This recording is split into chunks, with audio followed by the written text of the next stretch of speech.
So you really need to question whoever is making that recommendation to you. What is their framework? If their framework is this fiat system that says you should eat these foods and you should go into debt and go to school and you should do this and this, and I think it's a first principle thing. You just need to ask, what is it that you're really getting out of those things? And what is your real opportunity cost for that? And it's, if you do that, then I think what it comes down to is making the commitment.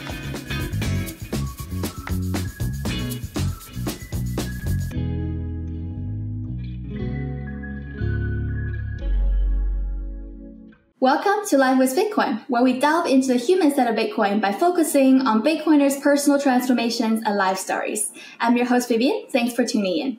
If you like and want to support our mission on shining light on the human side of Bitcoin, remember to subscribe to this channel, leave a comment, or send a few sats from the link in the description. Today, we're welcoming two guests, Scott and Tali Lindberg. Scott is a serial board game designer in Bitcoin, author of Teaching Through Games, 21 Bitcoin Lessons. And he's also the co-host of Bitcoin Homeschoolers podcast, along with Tali. Tali is the host of Untitled Chapter podcast for Bitcoin women. She's the author of Super K Early Reader books, organizer of the Untitled Chapter Women's Retreat, and co-organizer of Louisville's Bitcoiner Network meetup. Welcome, Tali and Scott. Thank you for having us. Thank you for taking the time. You both are very fascinating individuals. Looking forward to dive into this. Let's go. Scott, you're a game designer. Can you give us a brief introduction of what is the Huddle Up game? So Huddle Up is just intended to be a fun family-style game that you can learn in 15 minutes and finish in 45 minutes or an hour. So you could compare that to maybe a Catan. It's not meant to be super intense, but I wanted something that was both fun, but I also wanted it to be based on Bitcoin, because I was building that game while I was learning Bitcoin. And I was also trying to teach Tali and get her to open up about listening to podcasts or books. At the time, she didn't really seem that interested in it. She was very focused on where their kids were and the kids' activities. So the game itself is a mixture of strategy and luck. So you do plan out, do you want to do a cold storage strategy? Do you want to do a hashing strategy and collect more mining rigs? But the essence of the game is it's a time chain. It has 21 million Bitcoin with a couple halving events along the way. And when you make transactions to get the reward, the Bitcoin moves between the players. So your job is to hodl up the most Bitcoin by the end of the game. And before you designed the game, you were a long-term board game hobbyist. So what about board game in general that you like? First of all, I'm just familiar with it because I grew up with board games, and that's just what I knew. The second thing is there's a fellowship side to it. So especially during COVID, when everybody was doing everything virtually, you got an intense experience of not being able to sit down with other people. And I think that's something that we really miss in families. I think we miss that at work. I think we just miss that in general. So the best part about the best part about games is spending time with people. Sometimes it's getting to know new people you've never met. And sometimes it's sitting down with, maybe it's your family, maybe it's some other Bitcoiners. But to me, it's the fellowship side. And obviously, Tali and I focus on the education because as homeschoolers, we're passionate about that. But the game itself and why I like games, a huge part of it is you're spending time with people either you want to get to know better or that you already care about. You went to West Point for system engineering. And I think you're the first person I've talked to have actually gone to West Point. You know, like I grew up in Beijing, and I've learned this name via different American movies. And then they would have this main character show up, and then some other senior commanders and say, "Hey, this is your new commander from West Point." And this is like my first impression of West Point. So it's my understanding is that it's a military school and it has a really heavy military background. Do you remember what was the thing that caught your attention and made you have that hunch, I have to come here in the first place? And basically, what is the difference between West Point, a military sort of school, and a conventional university? So you're actually in the Army. When you're a cadet, you're actually in the Army, and your rank is cadet. and you are in uniform. You are underneath the Uniform Code of Military Justice. So if you do something wrong, it's not just your local or federal laws that you could get in trouble for. You're underneath the Uniform Code of Military Justice. So you're in the Army, basically. You just happen to wear a different uniform than others. So you have a uniform that you wear to class, which is different than the uniform you wear when you are going to the gym to exercise. So if you're on post, you're basically in uniform. In your room, obviously, you could relax a little bit, but your room had to be a certain way. You had to wear a uniform. You had to abide by a very strict set of rules and procedures, and it's its own ecosystem. There's a whole cadet rankings structure. So you start as a plebe, and you're reporting up, and then those people, when they get to higher levels, they're over more cadets, and so there's a leadership experiment where you get to participate and try to lead others. And you watch people do it poorly and you watch them do it well, and you get to try it yourself. So the whole thing is meant to be an exercise in leadership. Wow. Do you have like PE classes, like for physical trainings? You do. So here to put in context, if you're at a regular school, you would have your grade point average, and that's probably how you're comparing yourself to others. So at West Point, you have a physical grade, and that'll be how well you did on physical tests, like the indoor obstacle test. You have the standard Army physical test. You have your different classes. So boxing is required, and there's swimming is required. There's certain things that are required to do. And then if you're not in a varsity sport, you're also required to be in intramurals. And so you have a physical standing in the class. You have a military standing in the class because every semester you're also getting graded on whatever position you're in. So you're literally imagine a forced curve on your leadership style, and all your peers are also leaders. So there's a lot of intense pressure to work together as a team, but also to try to stand out because you want to do better on that. And then finally, you have your academics. So you have an academic standing, and you take those three, and they're weighted heavier on the academics, but there's a weighting system. And then you have your physical, your military, and your academic, and they all go into your overall ranking. And then that becomes important because that's how there's certain branch selections in the Army, and where your first duty stations are going to be based on this ranking in your class. So yes, the physical is a huge part of the expectations and part of the cadet life. Because if we think about countries with those mandatory military service, they end up being, the men end up being stronger and healthier in their later life because they spent a couple years doing intense exercising and really push to their limit as a young adult physically, so that their body kind of remembers that and kind of serves them well in later years. So I definitely see huge value of that. But did you find the ranking system, because it's almost kind of like a social experiment where you put people who are like undergrad age, basically 18 to 22, 23 years old in this environment, and then you rank them, and then they have different classes and they have to abide certain rules. In first year high school, it's a mandatory thing to go to do this military training thing for like a week for me. And I went and I hated it. I hated it so much. The fact that you have to report before you want to go to the bathroom, and if a mosquito lands on your face, you cannot move because you're in a role. And then you have to get up at a certain time, go to bed at a certain time. There's the personal freedom, which is what I'm a freedom maximalist, and I felt really constrained in that environment, and I wasn't happy. And that 7 days felt like a really long time, and I was miserable. So I was just trying to understand, as a young adult, normal people going to conventional universities, they're partying, they're doing sports, they're hanging out with people, like doing band and going to clubs. Like you probably wouldn't have access to a lot of that, or the freedom to do a lot of that. So did you find that restricting, or this is what you wanted? So I found, especially my first year, that they call it your plebe year. I had a miserable first year, but there's something. So everybody has the same haircut. You're wearing the same clothes. You're part of a bigger institution, and that institution is part of history. So one of their expressions was much of the history we teach was made by the people we taught. So there's this pride that you're with other people, and you build, by going through something difficult, you build very strong relationships with them. So the experience itself often just sucks. And I didn't like a lot of the things that you're describing, and cadets certainly make fun of those things. However, they also look back, and if you listen to some of their favorite war stories of people who have graduated and say, tell me whatever experience it was that they had, academic or military or whatever it was. And some of those roughest times are the ones that they'll most proudly refer to. And they all went through it together.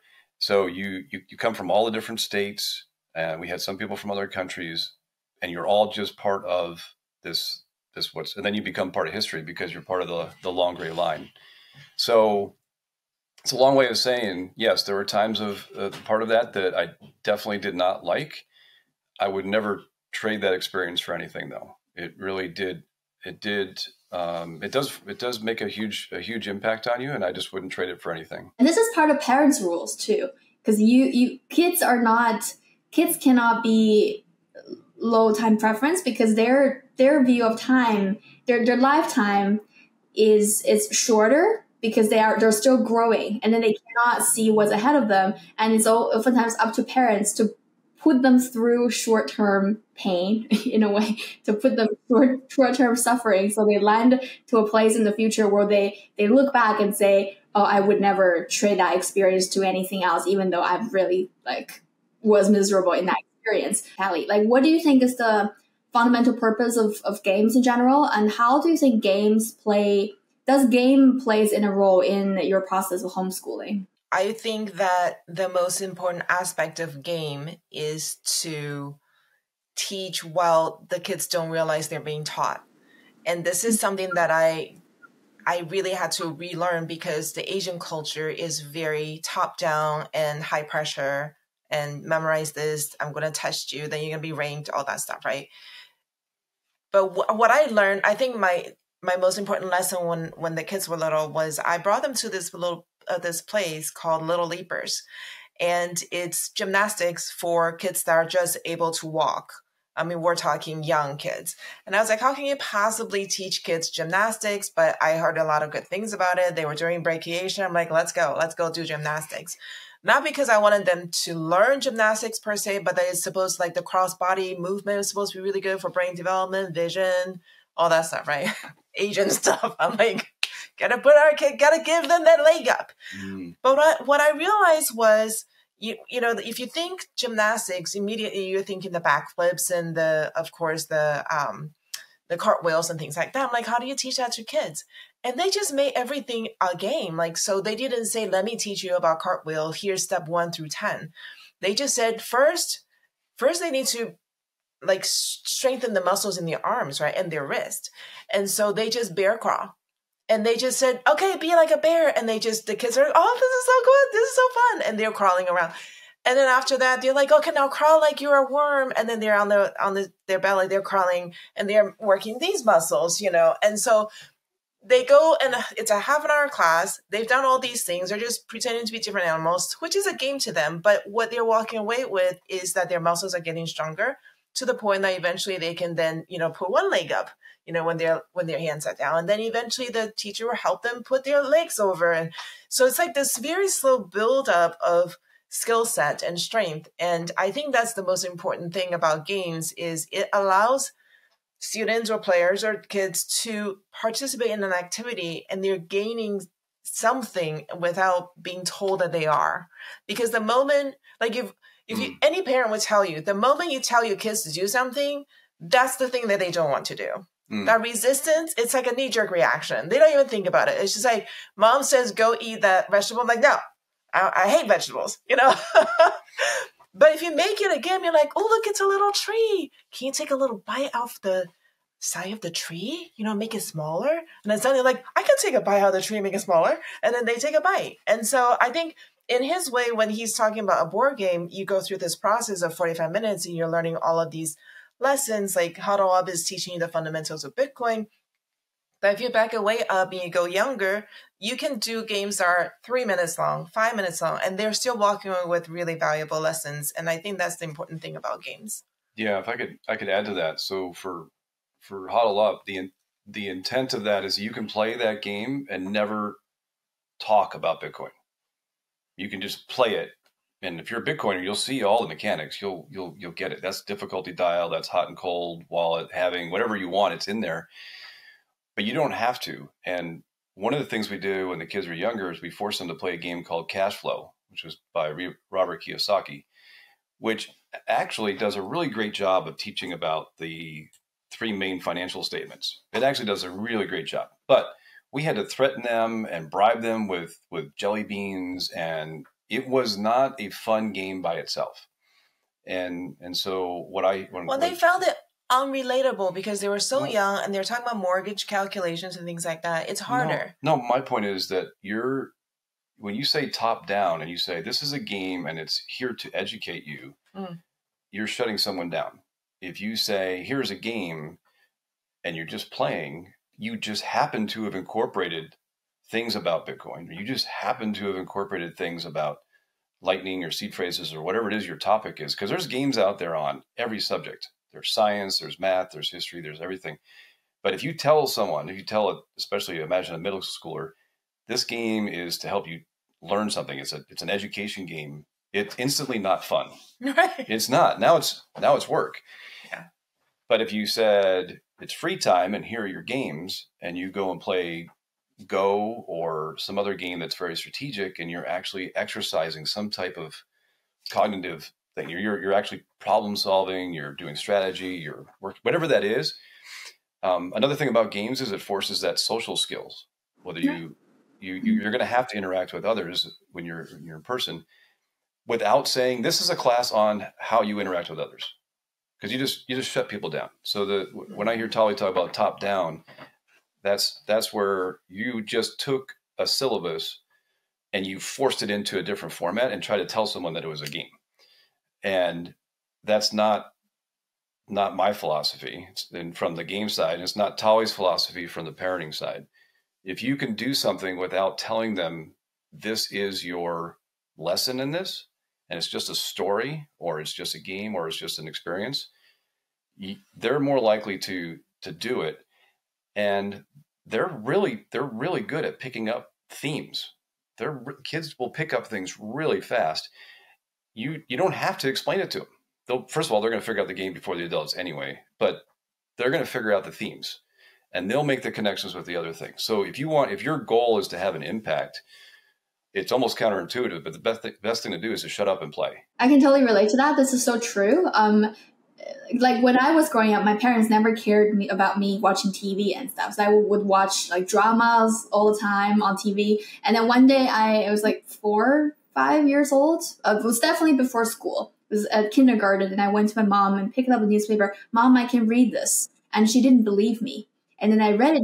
I read the news to her, and she was like, holy shit. Well, not in those words, but she was really surprised how I could read newspaper all of a sudden. And it turned out all of the TV drama I was watching. So in China, we have subtitles for all of the TV series. And then I was listening, I was just enjoying the drama. And then the subtitle was just showing on the lower third. And I don't even remember doing it actively, but I just naturally pick up. And then one day I just suddenly realized, I understand what this means. And then I told my mom, I can read this newspaper. So it happened like that. So kids definitely have this thing where they naturally pick up things around them. If you give them the space to learn and to play, then they oftentimes surprise you. And then and then you touch on expectation management, basically, because everything in a way is about expectation management. If you tell them this is work, even if it's a fun game, people are going to think, I'm working and I'm not so into this. But if you frame it as this is fun, this is a game, and you're here to play and have fun, and then people can be more receptive, and just enjoy the experience and have the knowledge as the byproduct. And it almost reminded me, I was just thinking about this today, and how working in Bitcoin now, which day in the week doesn't matter anymore. Because people get the depression. It's Sunday evening and they're like, oh, Monday again. I have to get up, I have to go to work, and this is endless, this is pointless. They really get the Monday depression. It's a real thing. And I was thinking like how I never get that. So tomorrow is Monday. I get up at 7. It's fine. Like I don't mind. And for Friday, I don't get particularly excited either because I have things to do anyways on the weekend. It's so the day the weekdays and weekend kind of get blurred in a good way because now because I'm doing something I really enjoy, it doesn't feel like work. It doesn't feel like I'm selling my time to whatever to make money so I can support myself. It feels like I'm doing something I really am passionate about and enjoy and make an impact. And I look forward to that. So that's what our mental framework do to us. And talking about mental framework, when you're designing a game, you have control over every element. There's so much, of course you have to work with certain constraints, but you have so much control as well. So this is almost like activating the God mode. So how does the experience of God mode influence your perspective on your own life? It's not. I don't know what Tali's shaking her head about there. The problem I had is that I would get too excited about all the things I really wanted to share with somebody or with players, and invariably the first version is always too complex. Almost. I don't think I've ever started the game and said, oh, that wasn't hard enough. Right. And then usually it takes 2 or 3 of these things where I am disappointed because there's some element I really wanted to have in the game and it was just way too much. So I wanted to have transaction fees and Huddle Up. Well, man, it's hard enough already just to teach. Here's your mining reward with it. If I would have thrown that on top. So I had to keep peeling things off and taking it out and taking it out. The lightning game, it was the same thing in spades. I was all this information I want to have in there. I want to make it as good as possible. So it's almost the thing you're describing isn't one of those things where you go, oh my gosh, I have all this power.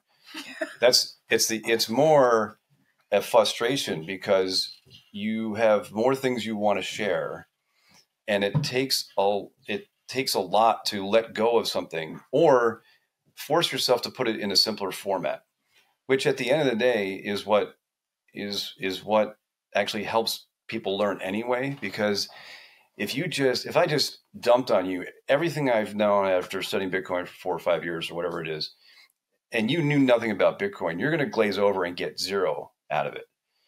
If I could tell you just one thing and you walk away with that one thing, at least you've taken a step forward. So the God mode or whatever you want to call it, to me is more of a thing that will paralyze you if you care about what the theme is that you're trying to get across. And this is interesting because now I'm asking you about God mode, activating God mode, and you're telling me that it's no fun because you're in a position working with so many constraints and decision-making overload, and then you have so much information that you want to pass down, but you only have so much space and capacity and someone's attention. It's basically, it feels like exactly what it is to be in that position. It may sound counterintuitive, but oftentimes what we hear that's counterintuitive is oftentimes true. I had such a hard time letting go of it that I took all my notes and I put them into a book.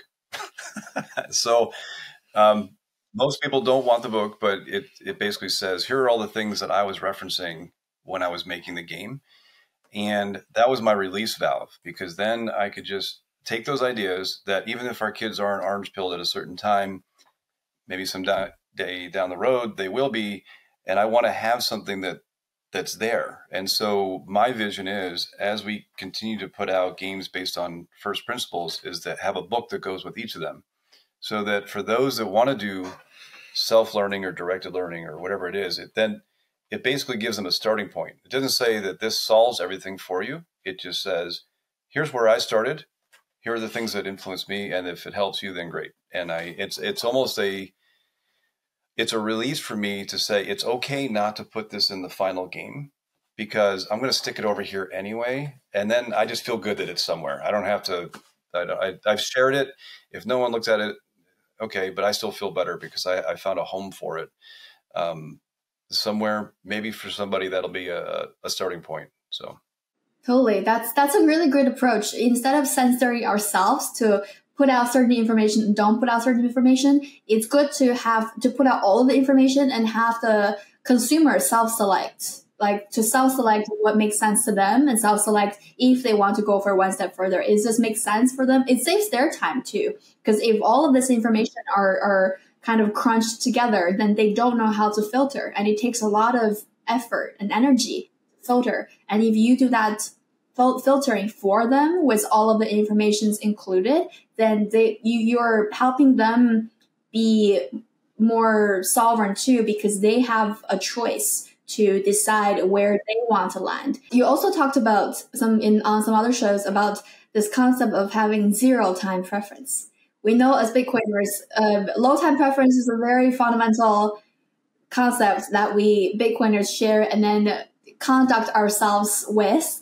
But you talk about zero time preference. This is to bring low time preference to an extreme. So first, what is zero time preference? And then the second is, what does it mean to live with zero time preference? Right. So if you imagine a horizon, it's a concept. You can never actually reach the horizon. It's just a concept, right? So I'm not actually saying you can get to zero. But if you think of an infinite game, there's a book, I forget the author's name right now, but if you think of Simon Sinek. Thank you. Think of things that are bigger than yourself. So if you're the Constitution as an example, if there's something that's worth fighting for, that's bigger than yourself, that's really more of what the concept is getting at. Is just think about not only throughout your entire life, your low time preference for staying healthy and living a long, healthy life, but your kids and their kids, and to the way beyond where you can see. Extend your horizon even further. Just keep going. What is something bigger than yourself that you feel passionate about and you want to contribute to? So long after I'm here, if my games are still influencing people, then that's a good thing. So. Right, that's legacy, right? But yeah. I personally do believe that we can live zero time preference. It's more of a mindset. I can't do that yet. I'm hoping that's almost kind of like activating the God mode thing. Yeah, I don't think you can necessarily live it. I think it's a concept. So if something on a horizon is your goal and that's the direction you want to go, it helps you make decisions. Maybe you'll make a different decision if you're thinking about the very, very, very long term. That's totally true. It's kind of like if you shoot for the moon, you land on the star. If you shoot for the star, you land on the branch, kind of thing. But I do like, let me explain this. What do I mean here? So I think if you accidentally, or if you reach to a point where you can activate the God mode, it's almost like you're elevating yourself into another dimension. Time, it's a 3D thing. It's a time exists in our 3-dimensional world to kind of carry us through different space and places and time.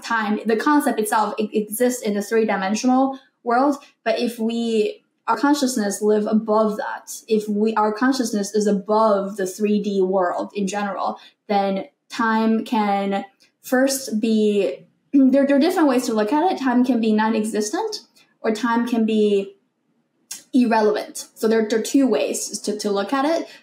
So I personally believe there is a way to live in a place where there's no time preference, the zero time preference. But what it does is just bringing you back to the present moment. It just make you be present. Because if you eliminate the concept of time altogether, then eternity lies in every moment. And then, but on the flip side, eternity can be kind of reduced to the singularity of the beginning of something, but also the end. I think in the fiat world, it's exceptionally difficult for people to not live in linear time, because when we say live in the present moment, we almost exclude the need for planning for the future, but the fiat world creates a lot of fear, especially with the increasing inflation. So people need to look to the future because they feel like they have to prepare. They don't know what else to do. And so they look to the future, they look in the past, and they never look at where they are. But it's almost like a product. Well, I mean, of okay. the Well, since you're going deep on it, the other thing that comes to mind on it is, if you can't see that, then you could lose purpose. If you don't have a meaning in your life, if you can't see past tomorrow because you're so in fear, then you can see past tomorrow. That's all you focus on is, what am I going to do tomorrow, is what I'm saying. What are you saying? I'm saying that if you don't have that horizon, if you can't take that longer, whether it's zero or not, maybe you try to get closer to zero. If you can't take a longer view on things, then things have less meaning. And if you have less meaning in your life, then it kind of spirals the other direction. Well, yeah, because they're on survival mode. Yeah. Right. Why? So your decisions with relationships, your decisions with substances, exercise, anything. Do you think living in the present, something like living in the present and be present in general versus having low time preference is contradicting each other? Because Tali, I see your point in a way, because my parents were just visiting me and I'm single, and my parents are like, oh, you have to think about where you want to live for your kids going, for them to go to school. Like, what is a good school district? But I'm like, I'm single. Like my kids are probably at my toes right now. They're not pop up anytime soon. And from that point, even from that point to going to school, that's like 7-8 years. And it's funny that they think that, but I get where they're coming from. It's because going to a good school makes a difference in their mind. And they think you should plan ahead. You should have that low time preference for your future generation. And they're well-intentioned, just like Bitcoiners, and they are being low time preference, but it's because they're conditioned in the fiat world that this is how they think. And then on the flip side of thing is that if we adopt that low time preference and we see Bitcoiners forego a wedding, forego a vacation to stack sats, and I fully applaud that. But are you missing out here? You only live once, and your kids only grow up once. How do you balance being low time preference and stack sats and planning to have that zero time preference while living a present life and enjoy the present moment? The question that I would ask is, to me, it goes back to the meaning. So the Bitcoin itself doesn't have meaning. It's what are you going to do with that? So if you criticize someone because they used their Bitcoin, but they built their dream house, or they went on a dream trip with their significant other, or their dream was to get their kid through school or build a company. If what you're investing your time on is for a meaning, and then Bitcoin helps you achieve that meaning, then that's awesome. But if the Bitcoin itself, I don't think is going to fulfill you. Maybe I'm wrong. If you're just happy with stats, then good on you. Most people, though, you want to spend it on what gives you meaning. And if you're not sure what your meaning is, then just, I guess, keep stacking till you figure it out. But I think you have to kind of think through what you want. And if you don't know that, you're just kind of hoping that somewhere along the way that some opportunity is just going to smack you and wake you up, and you're saying, oh, that's what I wanted. That person, that job, that whatever it is that you want. If you don't have a meaning, though, I don't know what you're doing. And if you do have a meaning and Bitcoin gets to a certain level where you can achieve that, that's a really great thing. That means someone did something that they wanted to do. This goes back to a discussion we actually had in my panel of the Creator Summit as well, that I talked about how money is an energy, whether it's Bitcoin or US dollars or Chinese yuan, it doesn't matter. It's an energy. And in and of itself, doesn't bring happiness to anyone. What do hodlers want to do? They want one day to be able to exchange it for something else. They're holding it as an asset, but there are other assets in the world that are just as valuable. So for example, when we decided to homeschool and I stayed at home, we have frequent conversations about whether or not I should go back to work, in which case we would then be able to build up our nest egg. We can take these fancy vacations and we can pay down our student loans faster. But we decided that our treasure was in our kids and what they're able to experience in the time. So every chance that I had for them to experience something and learn something from it, I forked out money for it. But it wasn't like, okay, I did that, and I also put money away for stocks. If you have $1, it can't go to both places. It goes to one place.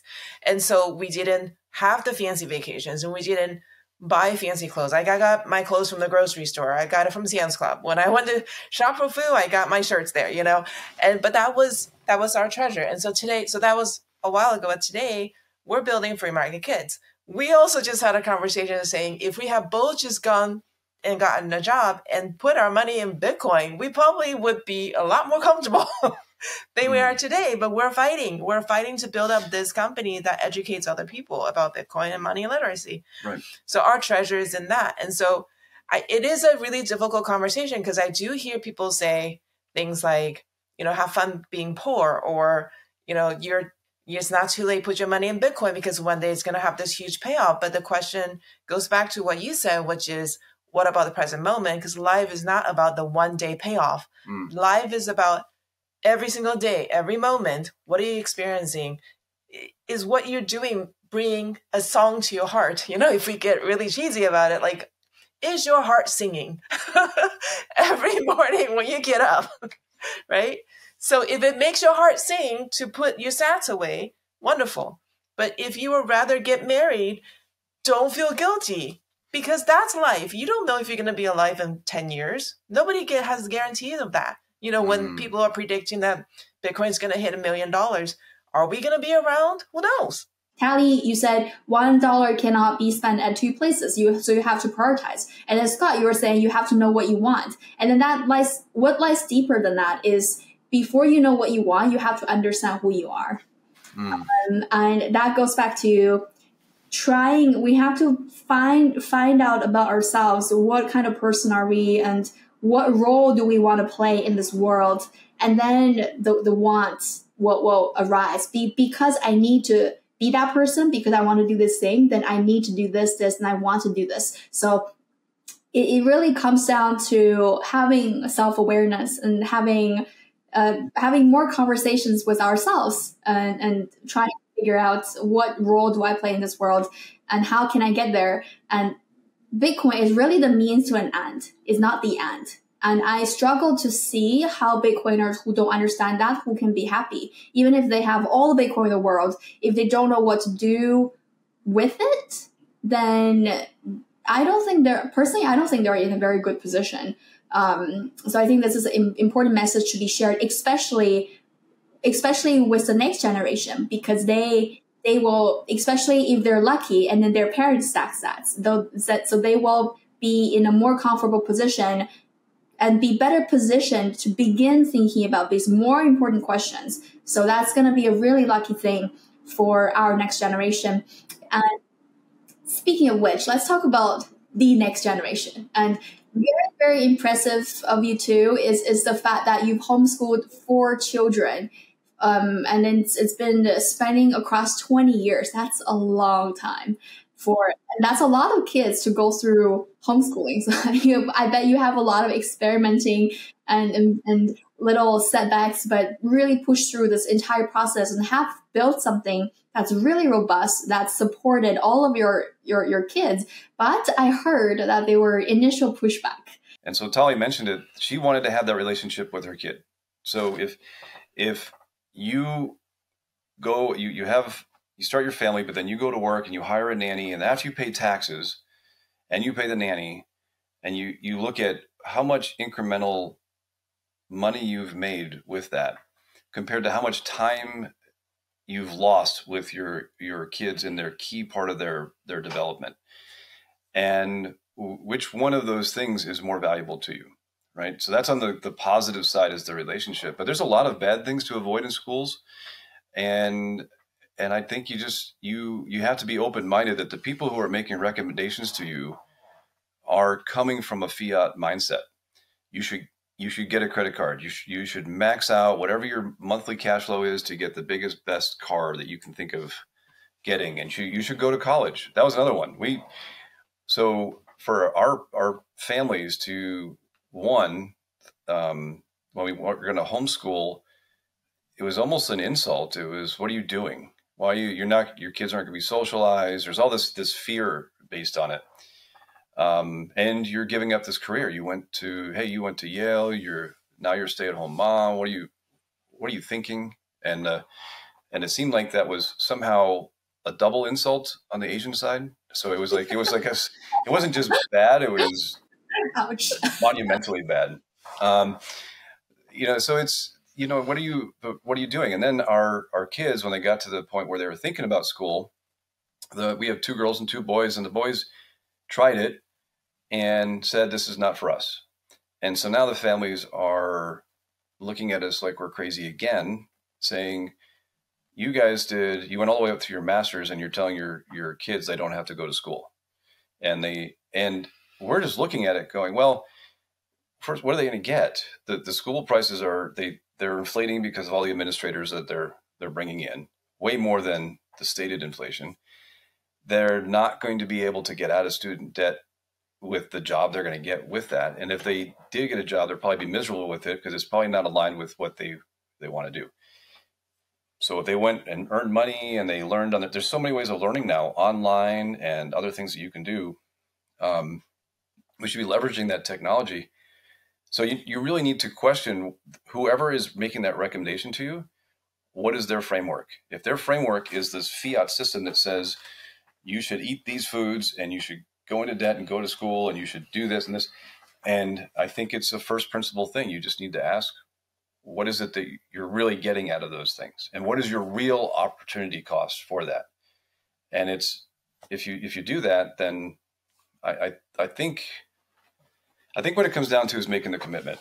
So Tali said, I want to try it. I said, let's try it. The worst that can happen is a couple of years go by and when the kids goes back to school or something, there's a very low risk to it. But once you got to make that commitment to try it. And just like you're going to try to do your business, you're going to try to do whatever it is that you're going to do. But homeschooling is really misunderstood. And I think people are being biased they're being influenced by the people around them who are very, very high time preference focused and fear-based. And once you get past that, you see how free you can really be. And it's hard to explain that to someone who feels the pressure of the fear. So I know that our families, they never came to us for any other reason than they loved us and they wanted the best for us. It's very hard to explain to them that like what they were recommending didn't fit with what we thought was best. Right. And well, I do want to say that we did meet a lot of resistance on both sides. From my side, because of the Asian expectation of, you get your master's, you work a really nice job, you have the fancy house and the big vacations and all that stuff. And then on his side, because both of his parents worked in the public school system, they were insulted by what our decision was because, like, what's wrong with public school? We raised you in the public school. Are you saying we did a bad job kind of thing? I'm like, no, that has nothing to do with that. One of the most influential books that really impacted me when the kids were little, like I said, I went into homeschooling not knowing anything. Really, I went into parenting not knowing anything except the traditional, like Confucius kind of, the parent authority is absolute and you got to respect your elders. Like, other than that, I really had very little practical parenting understanding. But one of the books that was really impactful for me was a book by a lady called Jennifer Fox. And she wrote, and it's called, I'll send you the link, but it's called Discover Your Child's Strength. And it talks in the first chapter about how the world's changing. And this book was written over 20 years ago when globalization was just starting to happen. And people and companies are hiring from overseas over the internet. That was right at the beginning of that. And they were talking about how our public school system or our general education setup is to make sure that everybody can do at least mediocre level of a bunch of subjects, 6 or 7 subjects, right, that all the students are required to do. And the focus of the school and the education is to make sure that you strengthen your weakest subject. So you spend your whole career and you get A's, and a B, your after school hours are spent on bringing that B up to A, because for whatever reason, they expect everybody to have the same set of skills, which is very strange because people are made so differently.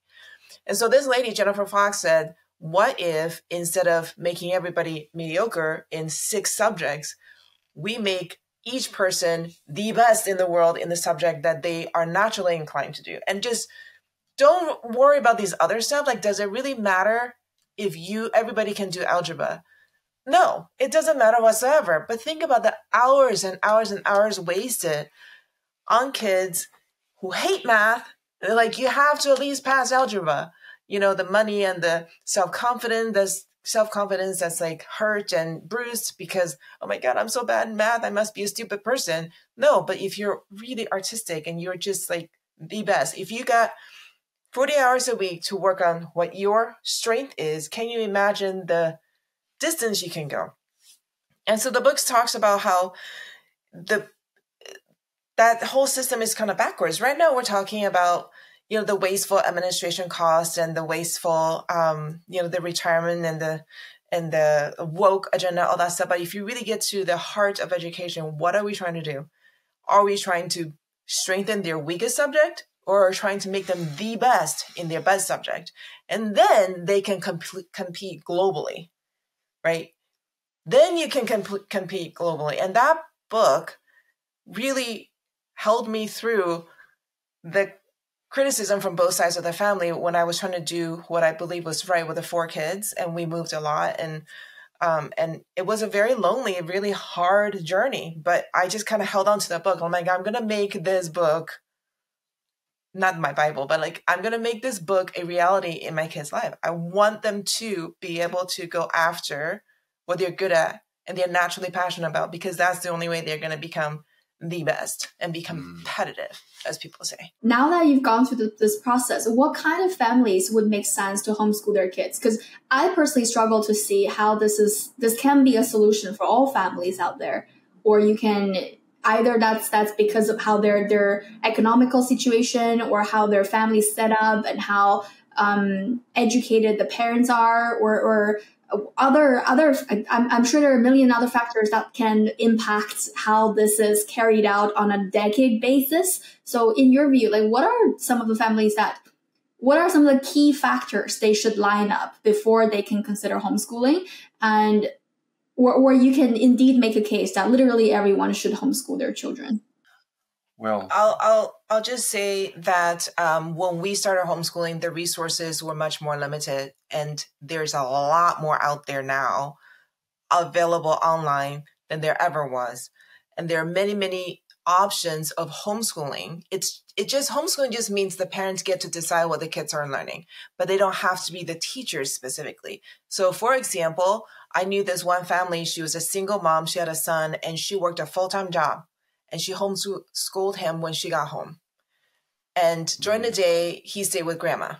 But grandma wasn't homeschooling him. She took him around, as she was living her life, and helped her in the kitchen, went to the store with her in the bank and everything. And even in those field trips, he's learning, right? But when his mom came home, she did the academics. Mm-hmm. So that's one example. Another example is moms who work part-time. They can put their kids in what I call part-time private school, which is basically a drop-off situation. You drop them off in the morning, you pick them up in the afternoon. The teachers give the assignments, they do the teaching. You just make sure they do their homework. And the benefit is you get to pick the teacher, you get to pick their subject, and you get to be very, very involved. Nobody's going to be like, this is what your kids absolutely have to do, because you just pick them up and you take them to another place. Full control, right? So that's what I will call part-time private school. But again, the parents are not doing the teaching and they can still work a part-time job. Mm-hmm. And then you go all the way to the other end of the spectrum where people do unschooling. And so both parents are working and the kids are with them. So that's a specific kind of setup. They either have their own business or maybe they live a farm or something like that. And the kids are just learning through their life activities, and they're not necessarily doing academic subjects. So that's all the way to the other end of the spectrum.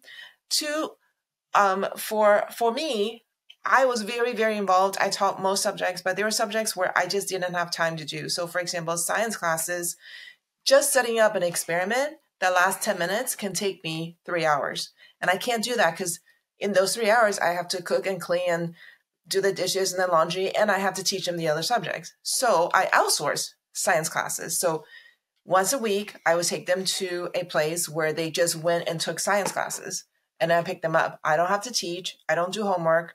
They taught, the teacher taught, and the kids ask questions and whatever that way.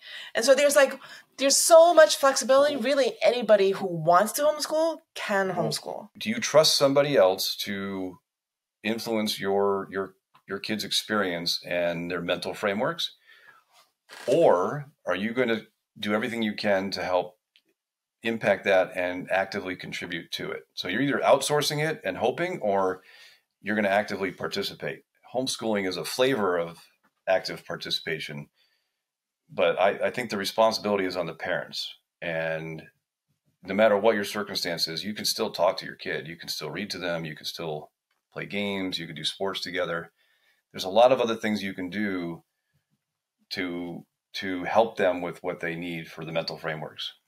I also think that the most important part in this picture of homeschooling or supplemental schooling after school, for parents who can't homeschool, is to make sure you have a strong relationship with your kids that's open and healthy. Because if they have to go to public school or private school because of your job situation or your financial situation, but you have a really wonderful relationship with your kids, you can still teach them all kinds of stuff. I think the most detrimental is when they go away to school and you don't have a relationship with them and you try to tell them stuff, then they're not going to listen. So if you just get the relationship right, and you'll figure it out, whether if that means full-time homeschool, part-time homeschool, or they go to public or private school. Well, we all have very complicated relationship with our parents, but it's very true that to have that healthy relationship with your parents, it's so important. And the emotional intelligence and the emotional strengths that you get from your childhood interacting with your parents, they serve you for a lifetime. And just like we talked about how people learn through games without realizing it's learning, the parents parenting without knowing that they are parenting. They're just they're just bringing the kids to work or do whatever, just carrying through their lives. But kids are so young and new and fresh, and they absorb literally everything. So if you are a bad-mannered a parent that's bad-mannered, your kids are going to pick up from you just by observing. And then when you tell them, oh, you need to have good manner, you have to do this and that, they won't respect you, and then they won't listen to that because you're not leading by example. What is the biggest challenge a family has to overcome to go down the path? I think the greatest challenge, Vivian, is you have to understand that it will be an all-consuming thing. Because if you go work a job, you get to leave. If you're mothering and homeschooling, you never get off the clock. It is a 24/7 job. And I have spoken to some young women who are afraid that they're going to lose themselves when they homeschool, because they're never going to have free time again. That's it. Their life is on hold for 20 years, whatever.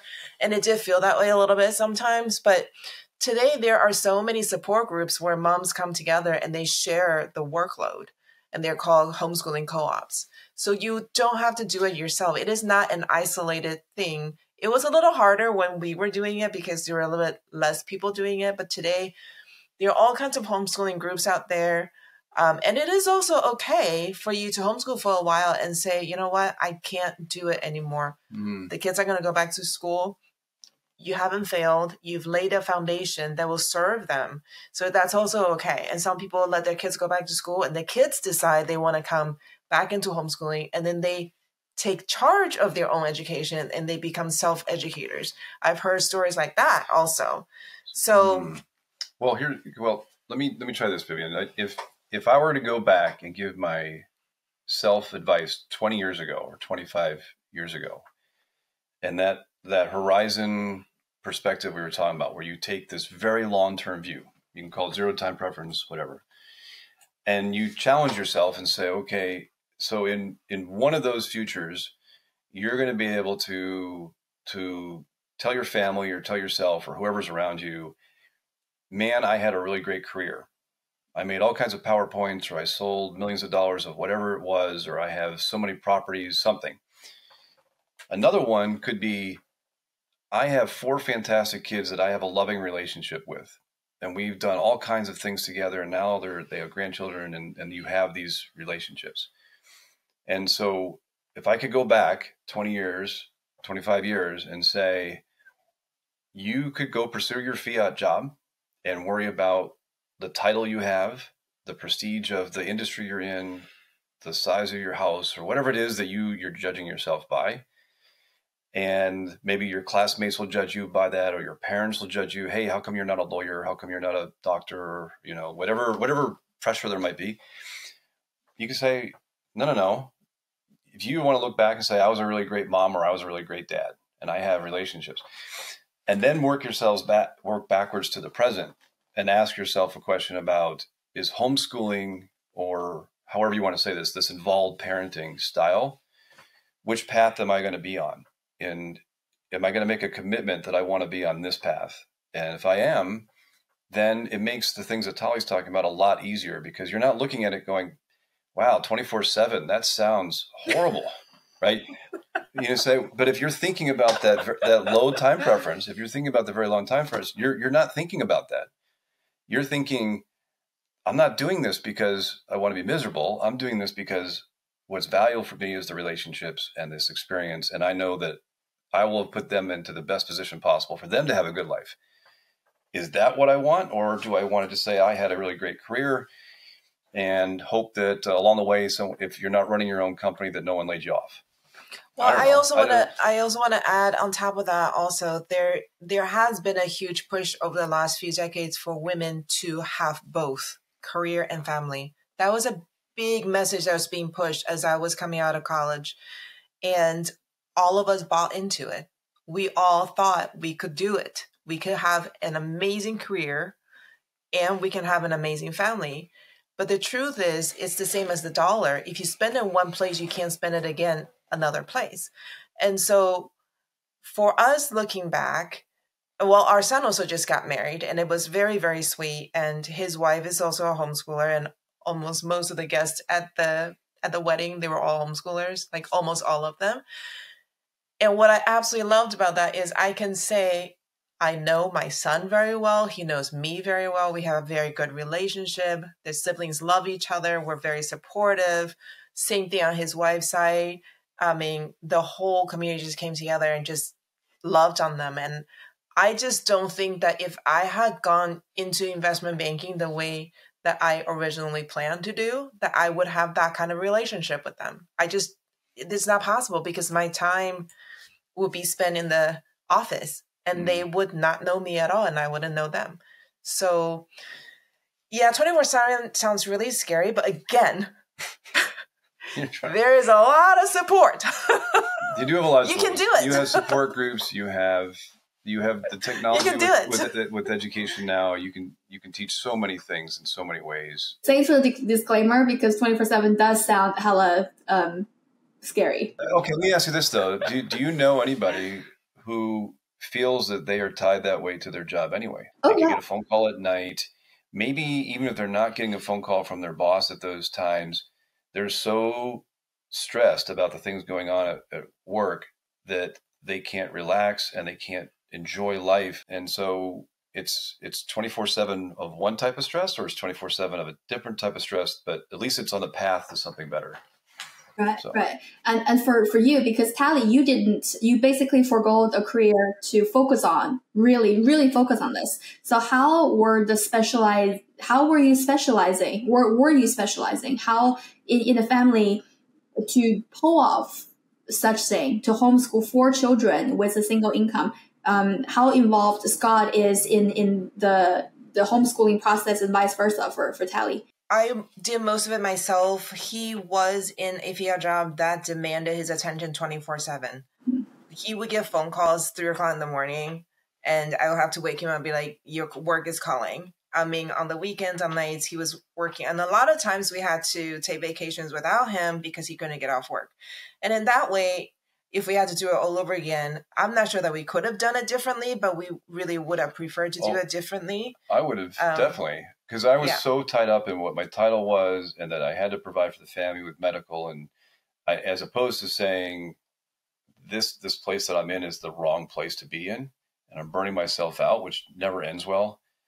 And I just would have, I would have made a different decision on that stuff. So you can learn from my mistakes. I'm just telling you.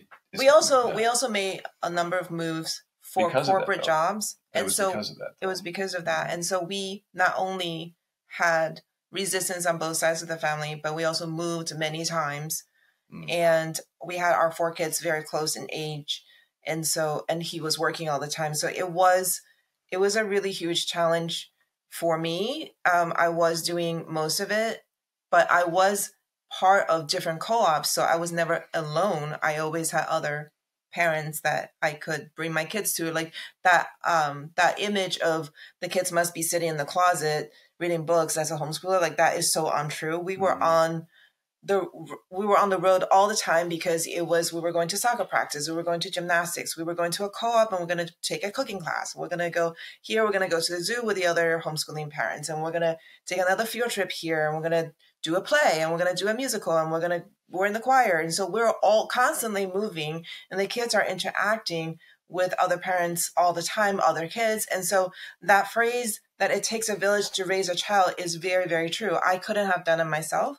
And even though he was stuck at work most of the time, our kids were able to see so much of life because we were just interacting with life. We weren't in a room in our house with 4 desks and a blackboard, and then that's all their exposure was. Like I wish you could have met my daughter when we were in Nashville. She was helping us at the game lounge, but they know how to interact with people to the point where I think there was, this is several years ago during COVID, and we were in an online workshop, and one of the moms wrote me a private text and said, "These 2 girls are yours?" I'm like, "Yes." And she said, "If you write a book on parenting, I will buy it, because I cannot believe how well they're able to interact with people, because they interact with people all the time." And so even if, some of your listeners, you're thinking, okay, if we go for this and my husband's working, that means he's going to have to work 2 jobs,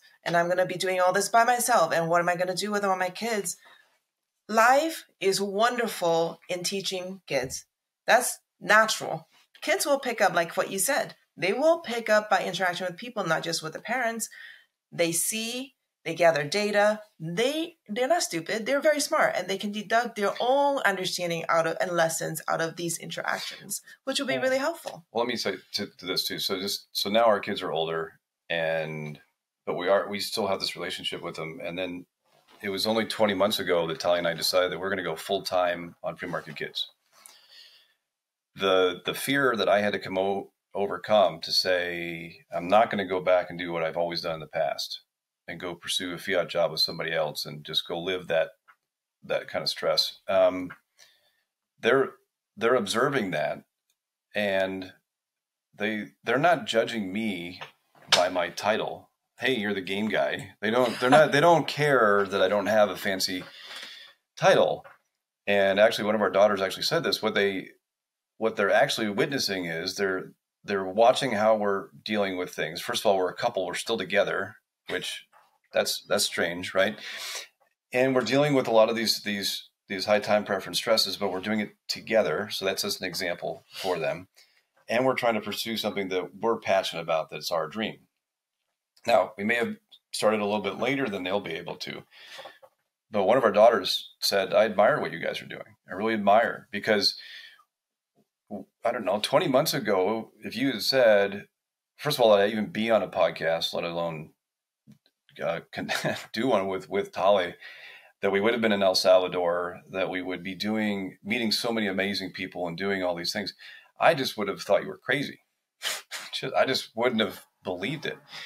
And the kids are watching us, and even though we have the pressure of building a business, we're more fulfilled than ever from that standpoint. And the kids are watching that. And because we have a relationship with that, they're able to see that. And even though we're not sitting down and saying, okay, guys, we're gonna have a lesson on how you plan out your career. No, they're witnessing what we're doing, even though the formal education is over. You're still the parent, and they're still watching, and they're still learning from your example. So it never really ends either, right? So, and it's if when your kid tells you, I'm really proud of what you guys are building and you're building together, kind of takes your breath away. You're like, where did that come from? It feels really good. Well, I mean, how many people, there's a lot of parents that struggle with the relationship with their parents. And that to me is an amazing, like, you can't take that away from me. That's my experience. That's my life experience now. And had I stayed with that other, the job I had previously, first of all, I wasn't really happy there. They later went bankrupt anyway. So we would have been right back to the same pattern we were before. And instead, we're meeting amazing people. We're working on things that we think are going to make a difference in the world. And then our kids are watching this, and they're observing what we're doing, and they're learning from it as well. So we're continuing to teach them without formally saying, okay, kids, let's we're going to have a lesson now on career planning and entrepreneurship. No, they're just watching us do this. So it just all works together when you do it. And then you're like, oh, that makes sense. Right. It just feels right. Whereas everything else before, it felt like you were fighting everything. When you get things to work together, there's a different rhythm to flow with the relationships. Definitely. And how have homeschooling in general impacted your relationship as a couple? Because you have a completely new set of problems to deal with. I'll tell you what, when he was working and I was homeschooling by myself, I didn't have a problem because I made all the decisions. Just because I was there all the time, and the kids did what I believed was right.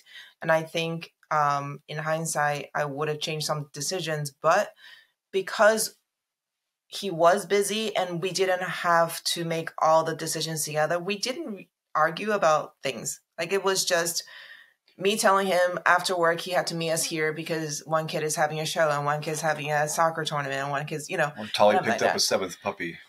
Or I brought him an extra puppy, whatever, or a goat or something. But it actually became a little bit more challenging when we started this business, and we still have one youngest son. He's not in high school anymore, but he's still in our house, and we were still trying to guide him. But that was when we had to really talk through some decision making, because then he was here and I couldn't just do what I wanted to do.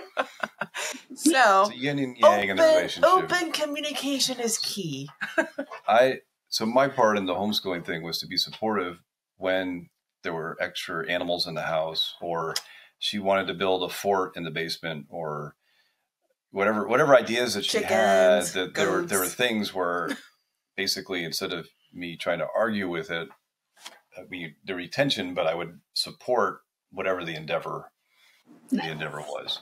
And so now the kids have these memories of very strange things. I mean, you can imagine a house, you're homeschooling, so you have 4 kids and the 7 dogs running around. It's just, and there's just piles of books everywhere. It was just, I don't know how you explain it. The house was alive. To play a supporting role in such a big thing, it's very wise for you to do, Scott, because I can imagine you both come from, like, you're both very intelligent individuals, and I can imagine both of you being in opinionated and have your preferred way of doing things. And if both parents try to make decision for absolutely everything, it could be chaotic and it could be causing like extra frustration. And Tali, this question is for you, because you forgo a career, and one of my own fear of doing something like this, now I totally see the benefit of this. Before I didn't consider it at all, and I didn't think it was an option, and now I'm considering this. But my fear here is that what if you get married and you have kids with this man, and then you're living off one income, and then raise your children this way? So I wouldn't have an income, and I would feel insecure, or I would, in whatever way, like this is fear or a concern that I have. So were you struggling with anything like this, and how were you navigating through that? Are you saying in case he loses his job or in case he leaves you? Both. And you get divorced? Yeah. Oh, both. Okay.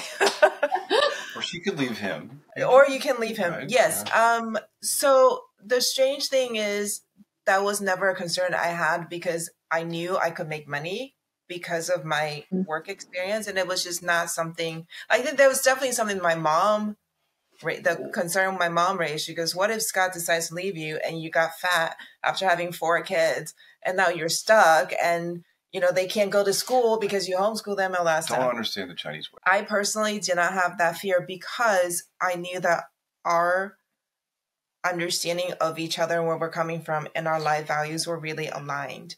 And so when he, in 2008, we were going through the first financial crisis, the major financial crisis. And in the city where we lived, 40,000 people were laid off at the same time. And he was one of them. And my mom was like, oh my God, what are you going to do now? Are you going to go find a job? And I said, no, because I trust that he's going to figure it out because he's a man. And I don't need to worry because he'll take care of it. Because it's a division of labor. We've been so conditioned, Vivian, you and I, probably more so you because I am a bunch older than you are. But anyway, we've been so conditioned that we have to be able to do everything, that we have to be independent, that we cannot need anybody, right? But the truth is, human beings are born to work together. We're supposed to be in a community. If your husband loses his job or being stupid decides to leave you, okay, and you still have a community around you, you'll be okay. They're going to support you. The only reason you have that fear is if you feel like you have to do everything and you have nobody that you can depend on whatsoever. And I didn't really necessarily have a community around me because of us moving around and everything, but I just knew that he's going to take care of it. He's going to be okay. And I personally didn't have that fear, so I'm not sure what kind of recommendation I can make. But just know the man that you're marrying, if you guys talk about it openly and you both decide to do this, then you can't be fearful of what life is going to throw you. Because you don't know what's going to happen. We're going to keep doing he said, she said. I'll give you advice. Okay. I'll give you advice. As the man. As the man? Yeah. Listen, because what she's telling you is you got to go find the perfect man, and you you got to go. And then if it doesn't work, it hasn't allayed your fears at all. So number one, I think for me that a healthy relationship, both parties have to be a whole person. So if you are defining who you are based on who he is, I'm the doctor's wife, I'm the whatever, then you're vulnerable. But if you are you and you have your hobbies and you have your interests and you are a whole person before you met him, and you don't lose who you are. Now you come together as a couple and you have your couple personality, but it's not going to be a healthy relationship if one or the other is defining who they are based on that relationship. So you're going to have to be a whole person. So if you're struggling with a lot of things yourself, then just getting into a relationship is probably not going to be a solution for you. It'd be my guess. The second thing that I would say for advice is, if you still have that fear, there are so many ways today, and you're doing it right now, right? You say on the side, I'm going to do a podcast because I want to talk to interesting people. You can do art, you can do music, you can do podcasts, you can, I don't know, maybe you're an accountant. You can do whatever it is that you want to do. You can still do that. And you don't necessarily have to be in an office anymore because of the way work has changed and the way technology has changed. So you have more options than were ever available before. So I would say, one, work on yourself, be whole, and you're going to be okay. Because now you're not worried if he leaves, then he's the one that misses out, right? And two, just realize you have so much potential just in yourself. You can work on those things. So whatever it is that you want to work on, you have more options available now than have ever been available for people to do work from different locations with different skill sets. thank you for the candid advice. This is all really well received. And how do our listeners stay close to your work? All right, so right now, freemarketkids.com actually is where we'll be posting. We keep posting our products there. So if you're interested in the homeschooling aspect in particular, then following our podcast, Bitcoin Homeschoolers, which is just bitcoinhomeschoolers.com.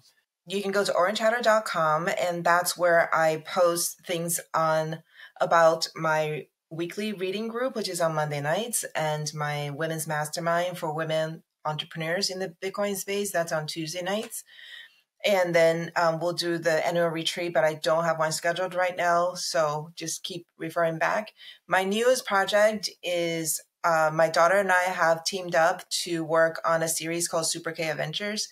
And you can find information on super-k.com. So super-kay.com, and all the information will be there. And you can also find it through Orange Hatter as well, because it's part of that whole I'm trying to reach moms of young kids, I want to orange pill people indirectly kind of thing.